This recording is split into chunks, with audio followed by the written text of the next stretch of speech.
Did you know your vehicle may be equipped with an available feature that reclines the front seats to a nearly full flat position?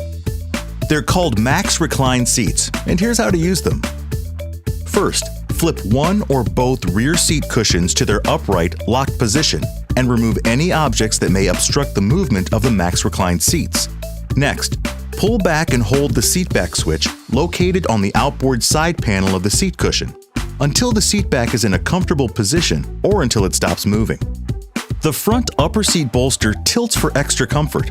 To adjust it, use your hands to pivot it toward your shoulders.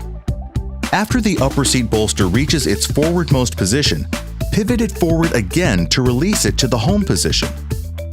The Max Recline seats are intended to be used while the vehicle is stationary.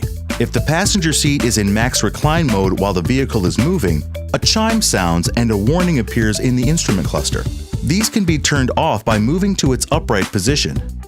To return the seat to its home position, hold the seatback switch forward until the seatback returns to your preferred position. Any questions? Go to Ford.com/support.